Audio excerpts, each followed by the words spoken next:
So hello and welcome back to another video of pathophysiology. Last video में हम discuss कर रहे थे जॉन्डिस के बारे में। जॉन्डिस के बारे में हमने देखा था कि उसके कुछ मैनिफेस्टेशंस देखे थे कि येलो पिगमेंटेशन हो जाता है, जिसको हमने बोला कि एक ट्रस कहते हैं जॉन्डिस को। इसके अलावा हमने देखा कि बॉडी के अंदर क्यों पीलापन जो है हमारे बॉडी के अंदर क्यों येलो पिगमेंट फॉर्म होता है, बिलिरुबिन की वजह से जो हो रहा था।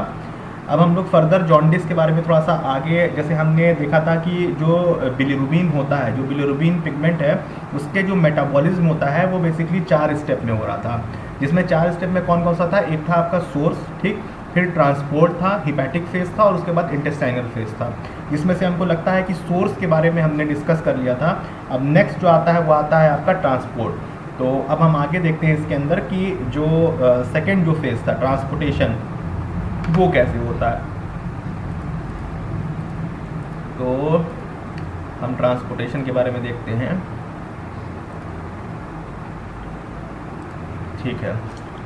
यानी कि सेकंड जो था वो है ट्रांसपोर्टेशन।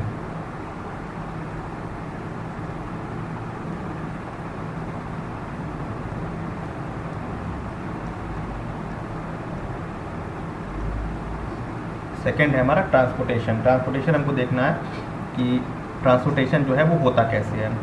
तो ट्रांसपोर्टेशन में क्या होता है कि जो मैक्रोफेजेस होते हैं वो क्या करते हैं, वो रिलीज़ करते हैं हमारे बिलिरुबिन को।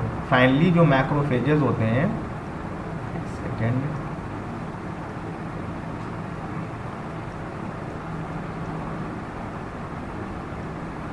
फाइनली जो मैक्रोफेजेस होते हैं वो क्या करेंगे, वो रिलीज़ करते हैं किस चीज़ को? बिलिरुबिन को। ठीक है, जो बिलिरुबिन बनता है उसको रिलीज़ करते हैं, ठीक। रिलीज़ करने के बाद जो बिलिरुबिन रिलीज़ होता है हमारी बॉडी में, ये बिलिरुबिन जो होता है ये अनकॉन्जुगेटेड फॉर्म में होता है हमारे प्लाज्मा में। जैसे कि ब्लड है तो ब्लड में प्लाज्मा होगा, तो प्लाज्मा के अंदर जो बिलिरुबिन प्रेजेंट होता है वो अनकॉन्जुगेटेड फॉर्म में होता है। अनकॉन्जुगेटेड फॉर्म का मतलब क्या होता है कि वो किसी चीज़ से जुड़ा नहीं रहता है, ठीक है। अनकॉन्जुगेटेड यानी कि अलग रहता है, यानी कि जो बिलिरुबिन प्रेजेंट रहता है वो अनकॉन्जुगेटेड फॉर्म में, यहाँ लिख लें, अनकॉन्जुगेटेड फॉर्म में प्रेजेंट होता है। कहाँ? प्लाज्मा में, इन प्लाज्मा, ठीक। बिलिरुबिन जो प्रेजेंट है वो अनकॉन्जुगेटेड फॉर्म में है। अब क्या होता है कि ये बिलिरुबिन जो है ये हमारे बॉडी के अंदर एक पर्टिकुलर एक साइट होती है जिस पे बाइंड होता है। ये भी एक तरह का प्रोटीन है जिसको हम लोग कहते हैं एल्ब्यूमिन। एल्ब्यूमिन भी क्या होती है, ये भी बाइंड करने की एक साइट होती है। तो ये जो अनकॉन्जुगेटेड बिलिरुबिन हमारे बॉडी में बनता है वो कैसे ट्रांसपोर्ट होता है, वो बाइंड करता है किससे? एल्ब्यूमिन से। यानी कि ये जो बिलिरुबिन है ये क्या कर रहा है, ये बाइंड कर रहा है एल्ब्यूमिन। यहाँ पे लिखते हैं बाइंड, बाइंड टू एल्ब्यूमिन। यानी कि ये क्या करता है, सेकेंड,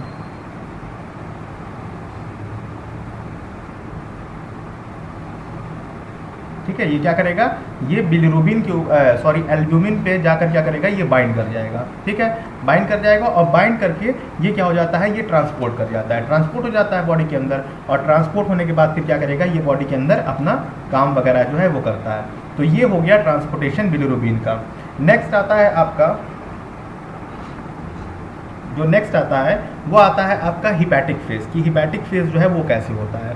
तो इसको हटा ही देते हैं पूरा यहाँ से, क्योंकि हमको दूसरा टॉपिक देखना है ना। तो हिपैटिक फेज हम देखते हैं अब,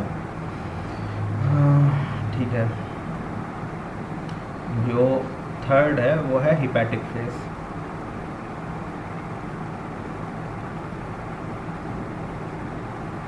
हिपैटिक फेज यानी कि अब जो बिलिरुबिन है वो हमारे लीवर के अंदर जाकर अब वो क्या क्या वहाँ पे काम कर रहा है वो हमको देखना है। तो अब जब हिपैटिक फेज की हम बात कर रहे हैं तो यहाँ पे हिपैटोसाइट का सरफेस आएगा। हिपैटोसाइट यानी कि जो हमारे लीवर के सेल्स होते हैं, हमने बताया था ना कि हिपैटिक जो वर्ड है वो लीवर से एसोसिएट होता है। तो हिपैटोसाइट्स यानी कि जो लीवर के हमारे पर्टिकुलर सेल्स होते हैं। तो हम बात करते हैं हिपैटोसाइट सरफेस की।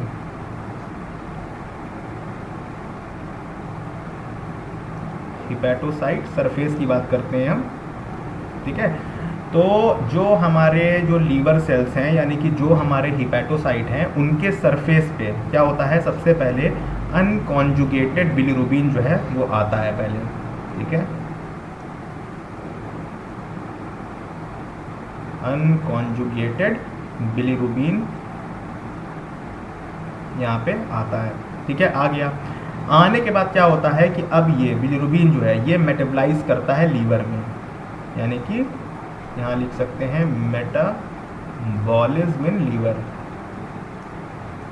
अब इस बिलिरुबिन का क्या होता है, इन हिपैटोसाइट सेल्स जो हमारे लीवर के अंदर हैं उसके अंदर क्या होगा, इस बिलिरुबिन का मेटाबॉलिज्म होगा। तो मेटाबॉलिज्म जब होता है तो मेटाबॉलिज्म के अंदर कुछ इंपॉर्टेंट चीज़ होती हैं, उसको भी हम देख लेते हैं। इंपॉर्टेंट चीज़ के अंदर इसको कलर चेंज कर लेते हैं थोड़ा। अब इसमें हमको यहाँ से स्टार्ट करते हैं लिखना, यहाँ लिखते हैं अनकॉन्जुगेटेड बिलिरुबिन, ठीक है, यहाँ लिखते हैं अनकॉन्जुगेटेड बिलिरुबिन। ये अनकॉन्जुगेटेड जो बिलिरुबिन होता है ये कंबाइन करता है किसी चीज़ से, किस चीज़ से कंबाइन करेगा, ये कंबाइन करेगा ग्लूटाथायोन एस ट्रांसफरेज से, जिसको हम लोग कहते हैं GST।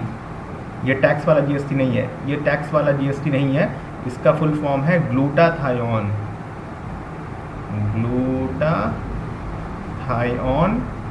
एस ट्रांसफरेज, ठीक है। ये एक तरह का क्या होता है, ग्लूटाथायोन एस ट्रांसफरेज जो होता है एक तरह का एंजाइम होता है। तो ये क्या करेगा, ये उसके साथ कंबाइन कर जाएगा, ठीक है, जो अनकॉन्जुगेटेड बिलिरुबिन आया था वो कंबाइन कर जाएगा। अब कंबाइन करने के बाद फिर क्या होता है, फिर ये कहानी जो है ये आगे बढ़ती है, ये कहानी आगे बढ़ेगी। अब कंबाइन करने के बाद क्या होगा कि ये जो है जो बिलिरुबिन है वो इस GST के साथ कंबाइन करने के बाद क्या बन जाएगा, ये बन जाएगा, दूसरे ही कलर में लिख लेते हैं, ये बन जाएगा बिलिरुबिन। अब इसका नाम चेंज होके हो जाएगा मोनो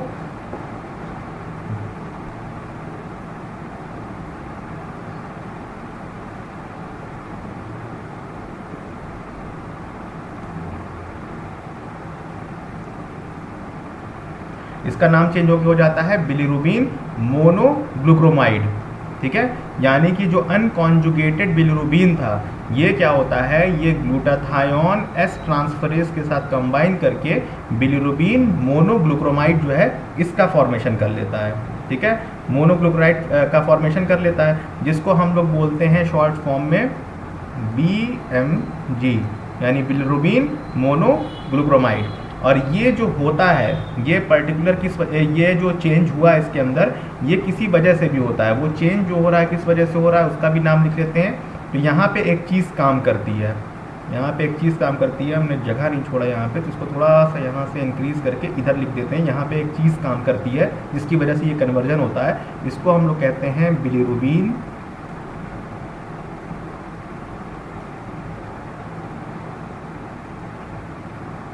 UDP, बिलिरुबिन UDP। और यहाँ पे लिखते हैं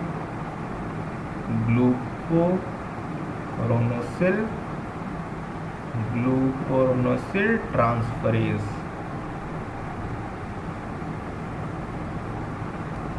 तो ये यहाँ पे काम करता है बिलिरुबिन ग्लूकोरोनोसिल ट्रांसफरेज। ये एक तरह का एंजाइम होता है जो कि क्या करेगा, इस GST को किस में कन्वर्ट कर देगा, BMG के अंदर, ठीक है। ये इतनी कहानी समझ में आई। अब ये चीज़ जो है ये फर्दर फिर आगे बढ़ती है, ये आगे बढ़ेगी फिर, और अब की बार ये जो BMG है ये कन्वर्ट हो जाएगा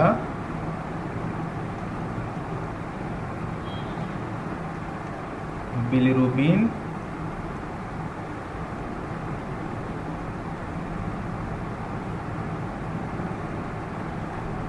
डाइग्लूकुरोनाइड में, यानी कि बिलिरुबिन मोनोग्लूकुरोनाइड जो था जिसको हमने BMG नाम दिया था वो कन्वर्ट हो गया बिलिरुबिन डाइग्लूकुरोनाइड में, जिसका शॉर्ट फॉर्म होता है BDG, ठीक है, इसमें कन्वर्ट हो जाता है। अब यहाँ कन्वर्ट हो गया।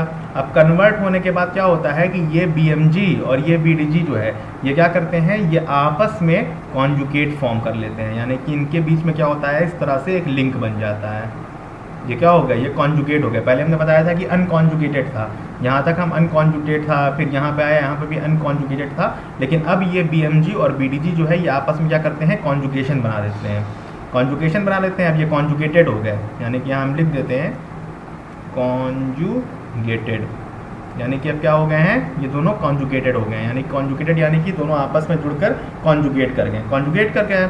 और यही जो है ये आपस में मिलकर, ये दोनों जो है ये आपस में मिलकर क्या करते हैं, बाइल का डिपोजिशन करवाते हैं, यानी ये क्या करवाएंगे, बाइल डिपॉजिट करवाते हैं, बाइल डिपॉजिट करवाते हैं लीवर के अंदर। ठीक है, तो ये समझ में आया, ये हिपैटिक फेस है। हिपैटिक फेस यानी कि ये हमारे लीवर के अंदर चल रहा है। जो हमारे हिपैटोसाइट का सरफेस था वहाँ पे अनकॉन्जुगेटेड पहले बिलीरुबिन आता है, वो बिलीरुबिन क्या करता है, हमारे लीवर के अंदर मेटाबोलाइज होता है। अनकॉन्जुगेटेड यानी कि अलग अलग है। अब अनकॉन्जुगेटेड बिलीरुबिन जो है वो GST के साथ कंबाइन करता है, GST के साथ कंबाइन करके BMG बनाता है। GST मतलब कि ग्लूटाथायोन एस ट्रांसफरेज। और जो GST से बिलीरुबिन मोनोग्लूकोनाइड के अंदर चेंज होता है वो किस वजह से होता है, वो भी एक एंजाइम की वजह से होता है, जिसको हम लोग कहते हैं बिलीरुबिन UDP ग्लूकोरोनिसिल ट्रांसफरेज नाम का एंजाइम होता है, जिसकी वजह से GST BMG में चेंज होता है, और BMG जो है फिर फर्दर BDG के अंदर चेंज होता है, जिसका फुल फॉर्म होता है बिलीरुबिन डाइग्लूकोरोनामाइड, इसके अंदर चेंज हुआ। और ये दोनों क्या करते हैं, आपस में कॉन्जुगेशन बना लेते हैं, कॉन्जुगेशन बना लिया, और कॉन्जुगेशन बनाने के बाद फिर ये लीवर के अंदर बाइल का डिपोजिशन करवाते हैं। तो ये हेपेटिक फेस हो गया। अब हेपेटिक फेस के बाद आता है आपका चौथा फेज आता है, जो है आपका इंटेस्टाइनल फेज। तो जो फोर्थ है वो है इंटेस्टाइनल फेज।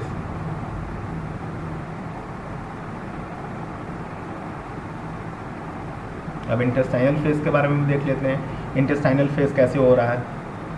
इंटेस्टाइनल फेज यानी कि अब इंटेस्टाइन के अंदर काम हो रहा है। अब जैसे कि पहले कहानी हमने बताया था, पहले की कहानी के अंदर क्या हुआ था कि अब जो बिलीरुबिन था वो अनकॉन्जुगेटेड ना होके अब वो कॉन्जुगेटेड हो गया है, कॉन्जुगेटेड हो गया था। BDG जो है वो BMG के साथ क्या करता है, कॉन्जुगेशन फॉर्म कर लिया है। अब इंटेस्टाइनल फेज के अंदर क्या होगा कि अब कॉन्जुगेटेड बिलीरुबिन को हम लोग लेकर आगे चलेंगे। तो अब यहाँ पे हम लिख लेते हैं कॉन्जुगेटेड बिलीरुबिन, यानी कि अब कॉन्जुगेटेड बिलीरुबिन को लेके हमको आगे चलना है। अब ये कॉन्जुगेटेड बिलीरुबिन जो है ये क्या होता है, ये एक्सक्रीट होता है किसके अंदर, हमारे स्टूल के अंदर। ठीक है, यहाँ लिख लेते हैं एक्सक्रीट इन स्टूल। स्टूल यानी कि जो आपका फीकस, जो फीकल मटेरियल है, जब हम जैसे जिसके बॉडी में ऐसा होगा, मतलब इंटेस्टाइनल फेज के अंदर जो कॉन्जुगेटेड बिलीरुबिन है वो क्या होगा, स्टूल के अंदर क्या होता है, वो निकलना स्टार्ट होता है। जब निकलना स्टार्ट करता है तो इसको हम लोग कहते हैं स्टर्कोबिलिनोजेन।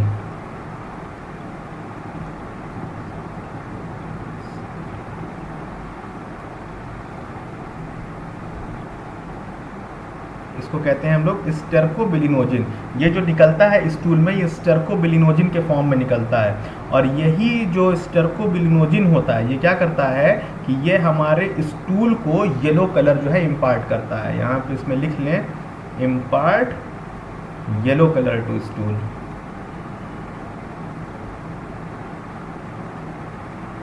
Yellow colour to the stool. ठीक है, ये जो स्टर्कोबिलिनोजिन होता है, स्टर्कोबिलिनोजिन ये हमारे स्टूल को येलो कलर जो है वो इम्पार्ट करता है। इसीलिए अगर इस तरह की प्रॉब्लम होती है, यानी कि जिसको जॉन्डिस होता है, उसका स्टूल जो होता है वो भी क्या होता है, थोड़ा सा और येलोइश टाइप का निकलता है। वैसे तो जैसे स्टूल का कलर देखा जाए तो अलग अलग होता है, मतलब बेसिकली क्या बात कर रहे हैं स्टूल के बारे में। स्टूल का कलर सबको ही पता होगा कैसा कैसा है भाई, जो खाया वही निकला बाहर। लेकिन इसमें क्या होता है कि अगर जॉन्डिस हो जाता है तो स्टूल का कलर जो है आपका येलोइश टाइप में हो जाएगा, वरना तो अलग अलग तमाम तरह के मतलब निकलते हैं। खैर इसके बारे में ज़्यादा डिस्कस नहीं करना है, स्टूल कहाँ पहुँच गया। खैर ये हो गया। ठीक है, इतना समझ में आया कि जो स्टूल का जो येलो कलर है वो क्यों हो जा रहा है, स्टर्कोबिलिनोजिन की वजह से हो रहा है। एक दूसरा काम भी होता है, जो अनकॉन्जुगेटेड बिलीरुबिन है इसके साथ एक दूसरी चीज़ भी होती है।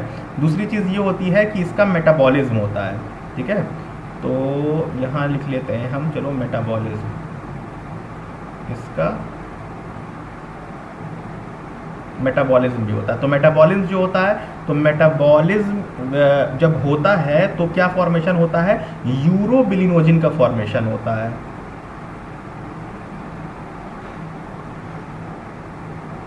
जब मेटाबॉलिज्म होता है तो यूरोबिलिनोजिन का फॉर्मेशन होता है। अब यूरोबिलिनोजिन जो है ये फॉर्म कैसे होता है, जो हमारे इंटेस्टाइन में पहले से जो बैक्टीरिया होते हैं उनकी वजह से, यानी कि जो कॉन्जुगेटेड बिलिरुबिन होता है उनके ऊपर इंटेस्टाइनल बैक्टीरिया जो है वो ऐड करता है। यानी कि यहाँ हम लिख देते हैं formed by the action of intestinal bacteria.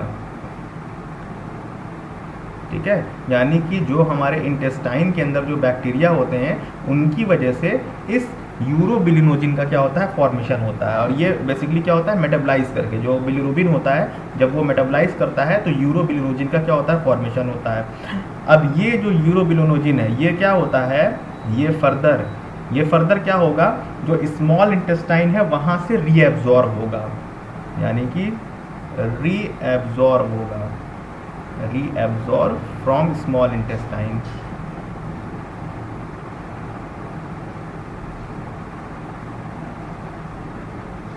ठीक है, ये रीएब्जॉर्ब होगा हमारे स्मॉल इंटेस्टाइन से, और स्मॉल इंटेस्टाइन में रीएब्जॉर्ब होने के बाद, यानी कि स्मॉल इंटेस्टाइन में वापस से एब्जॉर्ब हो जाएगा। एब्जॉर्ब होने के बाद ये कहाँ पहुँचेगा, ये कहीं पहुंचता है, ये कहाँ पहुंचेगा, ये पहुंचेगा एंटेरोहेपेटिक सर्कुलेशन में। एंटेरोहेपेटिक सर्कुलेशन में, जैसे आपको पता होगा कि हिपैटिक पोर्टल वेन जो होती है वो हमारे इंटेस्टाइन से अटैच्ड होती है। तभी क्या होता है कि इंटेस्टाइन के अंदर जो भी एब्जॉर्प्शन होता है वो हमारे लीवर के अंदर भी जाता है, तो वहाँ पे हिपैटिक पोर्टल वेन्स वगैरह होती है जिसके थ्रू क्या होता है, वो ट्रांसपोर्टेशन होता है। तो ये जो रीएब्जॉर्ब हुआ था स्मॉल इंटेस्टाइन से, स्मॉल इंटेस्टाइन में वो कहाँ पहुँचेगा, वो एंटेरोहेपेटिक सर्कुलेशन में पहुँचेगा। यानी कि अब एक कॉमन क्या सिंपल वर्ड में हो जाए कि अब ये हमारे कहाँ पे आ जाएगा, ये लीवर के अंदर ऑलमोस्ट है, दोबारा से पहुंचेगा। पहले तो लीवर में काम किया ही था, लेकिन फिर घूम कर दोबारा से इंटेस्टाइन से होकर दोबारा ये लीवर के अंदर पहुंचेगा। तो जब ये लीवर के अंदर दोबारा पहुंचेगा तो इसके अंदर दो चीज़ें होती हैं। दो चीज़ें क्या क्या होंगी, जब लीवर के अंदर घूम के ये साहब दोबारा पहुंचेंगे तो दो चीज़ें इसके अंदर होंगी। एक तो इसके अंदर होगा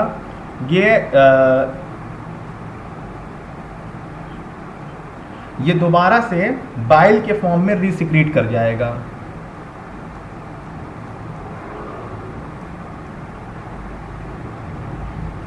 रीसिक्रेटेड इनटू बाइल, यानी कि ये बाइल के फॉर्म में दोबारा से रीसिक्रेट हो जाएगा। और नहीं तो दूसरा काम क्या होगा इसके अंदर, एक्सक्रीटेड इन यूरिन, और नहीं तो फिर क्या हो जाएगा, यूरिन के अंदर ये एक्सक्रीट होगा। यानी कि जो यहाँ से बिलिरुबिन चला था उसका पहले तो या तो ये स्टूल के अंदर एक्सक्रीट हो जाएगा, या फिर इसका मेटाबॉलिज्म होगा तो ये यूरोबिलिनोजिन का फॉर्मेशन करेगा। ये जो है रीअब्जॉर्ब करेगी स्मॉल इंटेस्टाइन में, फिर ये एंटेरोहेपेटिक सर्कुलेशन में पहुंचेगा। वहाँ से या तो ये दोबारा से बाइल के फॉर्म में सिक्रीट हो जाएगा, यानी दोबारा से बाइल का फॉर्मेशन कर लेगा, और नहीं तो ये यूरिन के अंदर एक्सक्रीट हो जाएगा। तो ये इंटेस्टाइनल फेस है इसका।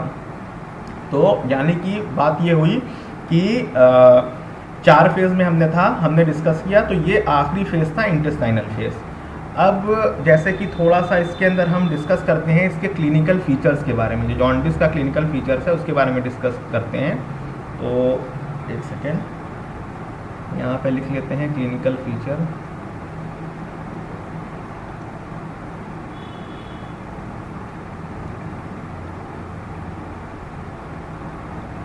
इसके क्लिनिकल फीचर्स के बारे में थोड़ा डिस्कस कर लेते हैं कि क्या क्या क्लिनिकल फीचर्स हैं। अब क्लिनिकल फीचर्स के अंदर आपका आएगा, इसमें क्या होगा कि अगर आपके बॉडी के अंदर जॉन्डिस है तो आपके बॉडी के अंदर बिलिरुबिन का प्रोडक्शन इंक्रीज कर जाएगा। इंक्रीज बिलिरुबिन प्रोडक्शन, पहली चीज़ तो ये हो गई, बिलिरुबिन का प्रोडक्शन जो है वो इंक्रीज़ कर जाएगा। दूसरी चीज़ और क्या हो जाएगी, जो हेपेटिक इनटेक है वो डिक्रीज़ कर जाएगा। हेपेटिक इनटेक, इनटेक बी से होता है कि आई से होता है, सॉरी इनटेक नहीं, इसको कहो अपटेक। जो हेपेटिक अपटेक होता है वो क्या करेगा, आपका डिक्रीज़ कर जाएगा, यानी कि लीवर के अंदर जो अपटेक हो रहा है, जो चीज़ आ रही है लीवर के अंदर, वो डिक्रीज़ कर जाएगी। तीसरी चीज़ क्या होगी इसके अंदर, कि इसके अंदर एक चीज़ और डिक्रीज़ होगी, वो डिक्रीज़ होगी आपकी हेपेटिक कॉन्जुगेशन। जो कॉन्जुगेशन फॉर्म कर रहा था उसका भी क्या होगा, डिक्रीज़ हो जाएगा, यानी कि लीवर के अंदर कॉन्जुगेशन नहीं हो पाएगा। चौथी चीज़ और क्या हो सकता है, decrease excretion of bilirubin into bile, ये हो जाएगी चौथी चीज़, यानी कि जो बिलिरुबिन का एक्सक्रीशन होता है बाइल के अंदर वो क्या हो जाएगा, वो भी डिक्रीज़ हो जाएगा। नॉर्मल तौर पे तो होना चाहिए, लेकिन वो भी जो है वो फर्दर डिक्रीज़ कर जाएगा। तो ये एक ओवरऑल था किसके बारे में, जॉन्डिस के बारे में। एक बार हम फिर से शुरू से एक बार इसे मतलब एट अ ग्लैंस रिवाइज करते हैं कि जॉन्डिस को हमने कहा था कि ये कहलाता है एक्टेरस, एक्टेरस को कहते हैं। इसमें क्या होता है कि इसमें येलो पिगमेंटेशन होता है हमारे स्किन के अंदर, जो हमारे स्क्लेरा है, स्क्लेरा यानी कि जो आँख की लेयर है, और ये पिगमेंटेशन किस वजह से होता है, येलो पिगमेंटेशन बिलिरुबिन की वजह से होता है। ठीक है, बिलिरुबिन क्या होता है, बिलिरुबिन एक येलो कलर का सब्सटेंस होता है हमारे ब्लड में, जो कि आरबीसी के ब्रेकडाउन के बाद फॉर्म होता है, यानी कि हीम जो होता है वो ब्रेकडाउन करेगा तो हमारे बॉडी के अंदर क्या हो जाएगा, इसका फॉर्मेशन होगा बिलिरुबिन का। ठीक है, और ये क्या करता है, ये बिलिरुबिन जो है ये फॉर्म जब होता है तो ये ट्रैवल करता है हमारे लीवर में, गॉल ब्लैडर में और जीआईटी में निकलने से पहले, बॉडी से बाहर निकलने से पहले ये हर जगह क्या करता है, ट्रैवल करता है। तो हमने बताया था कि जो बिलिरुबिन होता है उसके अंदर हाई एफिनिटी होती है। हाई एफिनिटी यानी कि बहुत ज़्यादा अफेक्शन शो करता है, किस तरफ अफेक्शन शो करता है, ऐसे टिश्यूज़ की तरफ जिनके अंदर इलास्टिन का जो कंटेंट होता है वो रिच होता है। अगर इलास्टिन कंटेंट रिच है तो उसकी तरफ क्या होते हैं, ये ज़्यादा खींचे हुए चले जाते हैं।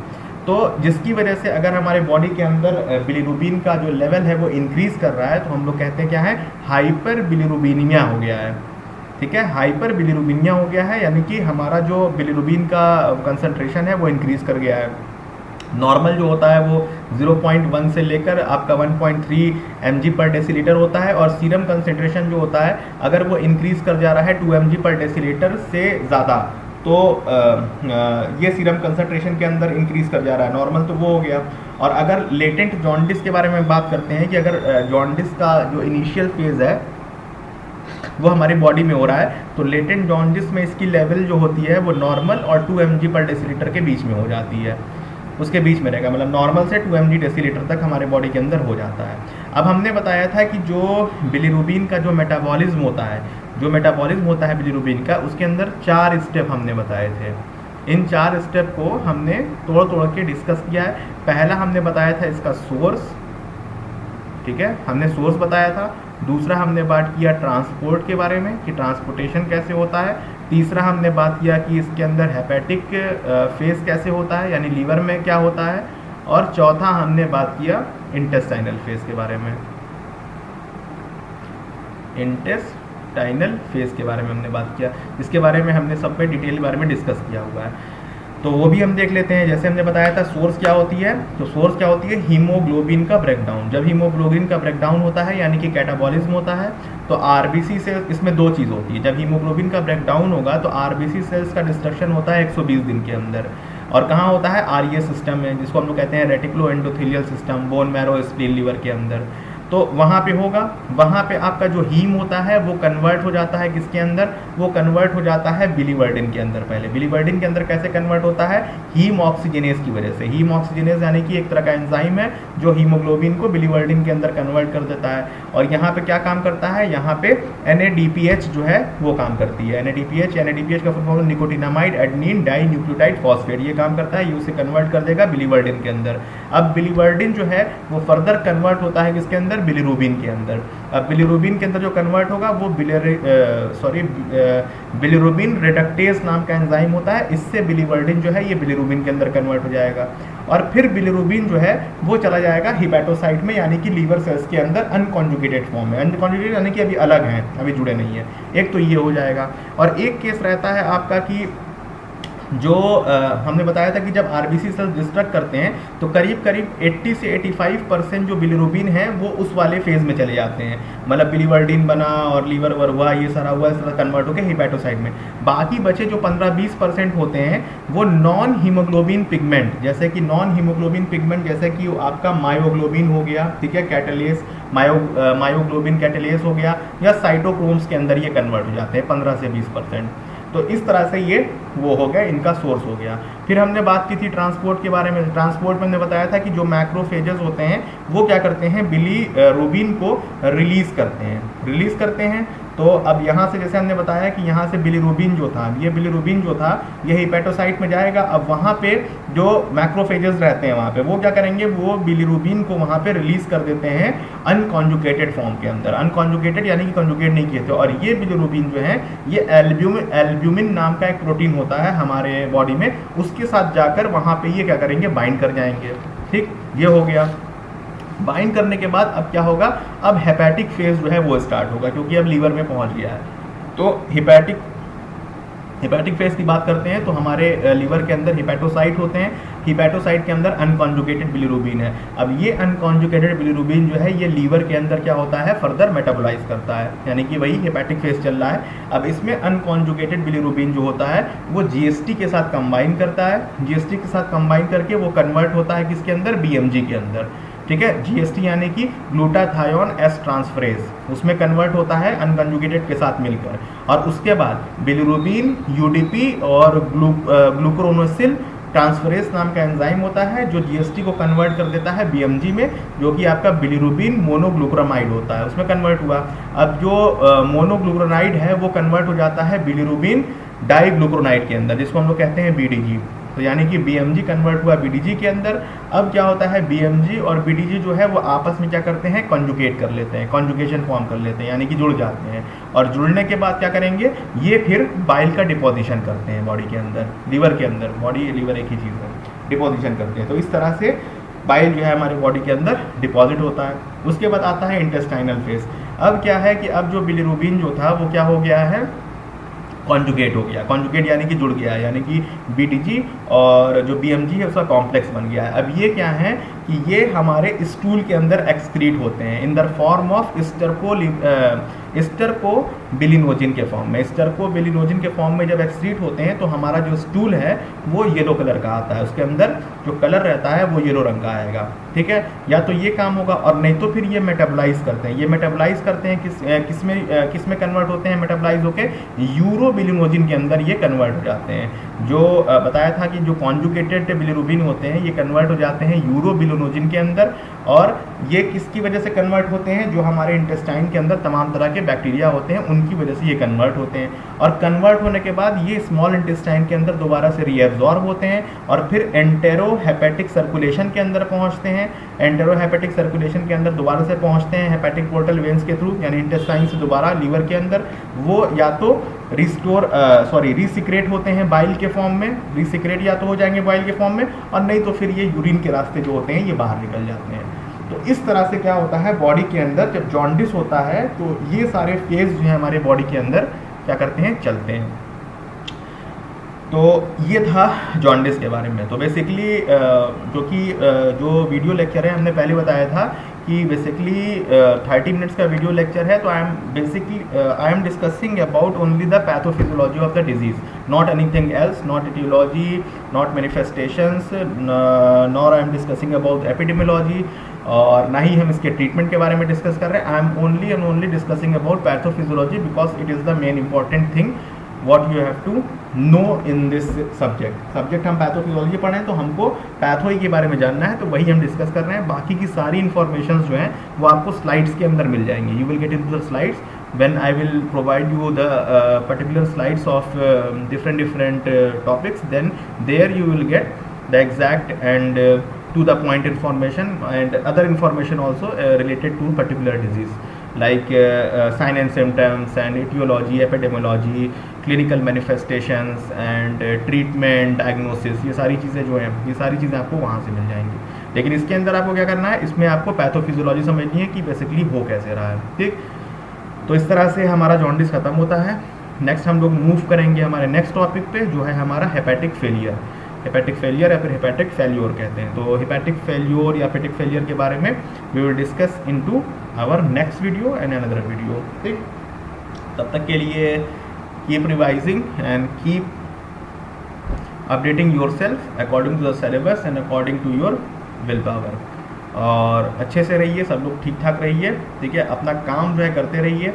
एग्ज़ाम्स का कुछ अभी ठीक नहीं है, एग्ज़ाम्स हो रहे हैं नहीं हो रहे हैं, AKTU कैसे एग्ज़ाम्स ले रहा है, ऑनलाइन ले रहा है या फिर ऑफलाइन करवा रहा है, घर बैठ के कर रहे हैं या फिर कैसे कर रहे हैं, इसकी टेंशन मत लीजिए। ये सारी टेंशन जो है ये आपकी नहीं है, कॉलेज जो है इसे हैंडल कर लेगा।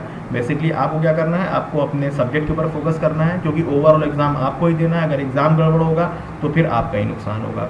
तो आप फोकस करिए अपने सब्जेक्ट्स के ऊपर, अपने एग्जाम्स वगैरह की प्रिपेयर करिए और बाकी जो हेडेक है वो कॉलेज में छोड़ दीजिए। जैसे जब भी जो भी इन्फॉर्मेशन होगी वो आपसे शेयर की जाएगी, आपको बताई जाएगी। ठीक है, तब तक आराम से रहिए, स्टे सेफ, घर पे रहिए। ऐसा नहीं है कि लॉकडाउन खुल गया तो बाहर निकल के घूमना है, घर पे रहिए, अपना काम करते रहिए। टाइम हमारे पास ज़्यादा है नहीं, 15th ऑलमोस्ट जून तो हो ही गई है, उसके बाद 15 दिन इधर और उधर मान के चलिए 20-25 दिन और। मोस्ट प्रोबेबली आपका 20 तारीख के बाद यानी कि 20 जुलाई के बाद आपकी एग्जामिनेशंस होने के चांसेस हैं। तो अपना प्रिपेयर करते रहिए और मिलते हैं अनदर वीडियो में। तो हम लोग आगे डिस्कस करते हैं हेपेटिक फेलियर के बारे में। Okay, thank you very much.